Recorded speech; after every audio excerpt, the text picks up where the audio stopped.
amelynek során a kirgiz fejfedő titkát ismerhetik meg. Megtudhatják, hogy ez a hagyományos kirgiz fejviselet hogyan készül, láthatják a bonyolult és aprólékos feltekerési technikát. Ehhez a színpadra szólítom Ashel Kalkanovát, etnodizájnert és a hagyományos tudás őrzőjét egyenesen Kirgizisztánból.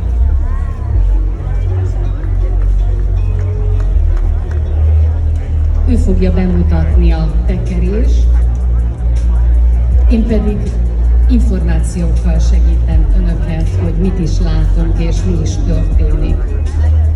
A kirgiz elecseket évszázadok óta viselik a közép-ázsiai, elsősorban kirgiz kultúrában.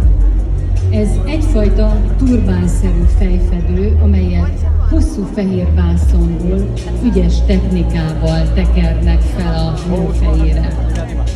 Az anyaga leggyakrabban fehér pamutvászon vagy lenvászon, amely akár 10-15 méter hosszú is lehet.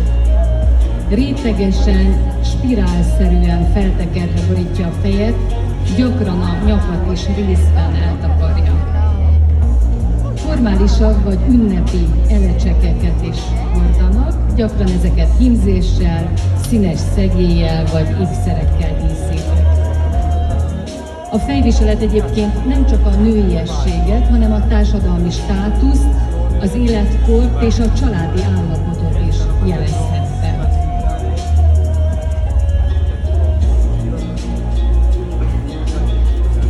Az elecsek nem pusztán egy fejfedő, hanem egy életében. Ez kapcsolatot jelentett az anyával, a nagymamával, az ősökkel. Ha körbenéznek a színpadon, akkor látják, hogy többféle fejfedő is van a hölgyeken. Tőlem jobbra a második modell, akinek fehér fejfedő van a fején, ő az északi változatot viseli. A kirgiz északiak a bugu törzs fejviselete, ez, amelyet Kirgizisztán északi régióiban a házas asszonyok viseltek. Akár 15 méternyi fehér anyagot is kézzel rétegekre feltekertek, úgyhogy gondosan keretezze az arcot. Minden réteg olyan, mint egy életév, mint a sors fordulata, mint egy ima az otthonért és a gyermekekért. Aztán van egy másik modellünk, aki most tőlem legtávolabb áll. Egy színes elecset van a fején, ő a déli változatot viseli, a dulusz törzs amulettekkel és színes vonallal készült hímzésekkel díszített elecsekét. A díszítések és a szimbólumok védelmező erőt hordoztak, a fehér szín pedig a tisztaság, a fény és az áldás jelképe. Kirgizisztán déli részén az öltözködési hagyományok különösen színesek voltak, a kendőket és a fejviseleteket ragyogó selyemszálakkal hímezték, ami a selyemút örökségét tükrözte. És itt a hölgyek, akik táncolnak hajfonatokkal, ők veskukulban vannak, a lányok által viselt fonatokkal díszített felfedőben. Házasság előtt terdelytej fejfedőt 40 fonottal. Ez az ifjúságot jelképezi, nem véletlenül táncolnak ilyen lelkesen.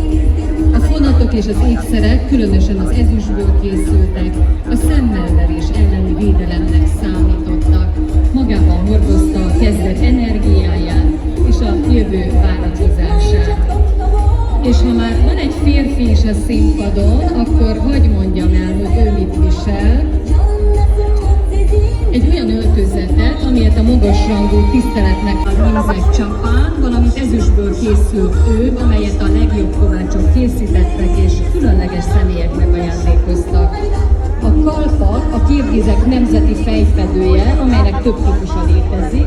Ezt a kalpakot az aksakál viseli, amelynek a jelentése fehér szakállú, tehát egy olyan tekintélyes férfi, akinek a bölcsessége és élettapasztalata miatt nagy tiszteletnek örvend és gyakran tanácsadó szerepet tölt be a közösségben. Ezek a viseletek élő kapcsolatot jelentenek számukra a múlt és a jelen között. A hagyomány nem a múlt, hanem valami olyan, amit gondosan tovább visznek a jövőben.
Hölgyeim és uraim, kedves vendégeim!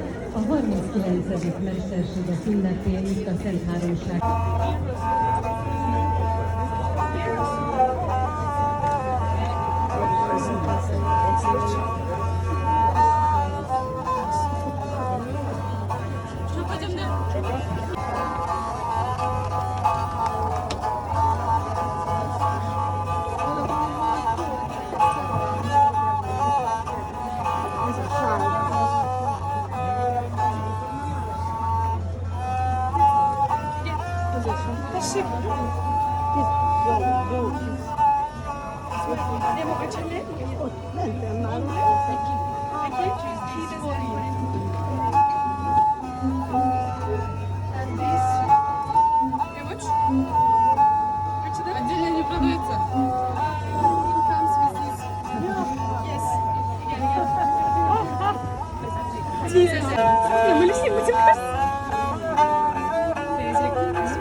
Kıl kıyak.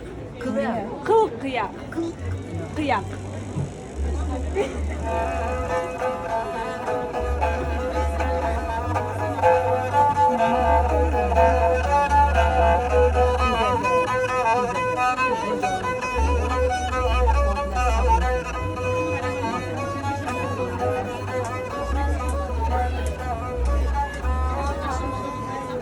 Я благодарю вас.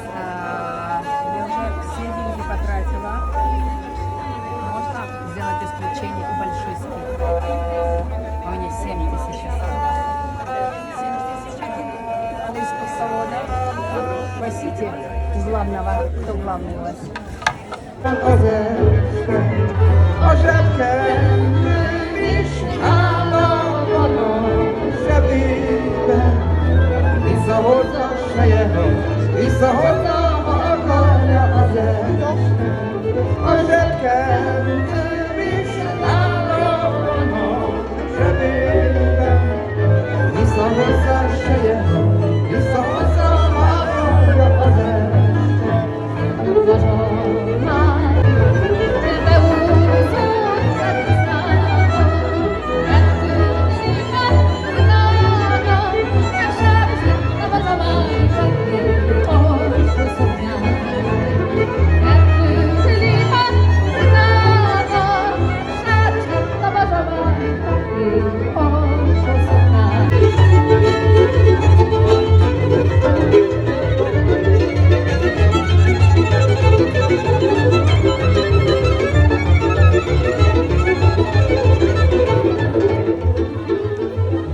Kedves hallgatóság, tisztelt Hölgyek és Urak, engedtessék meg, hogy megköszönjem a kedves figyelmüket és bemutassam drága zenekaromat. Elsőképpen egyetlen és legkedvesebb testvérem, énekes pacsirtám, Pál Eszter. Rácsánál az árnyékban megtuzódó Karacs Gyula. Nagybőgő Dór Robert. Színba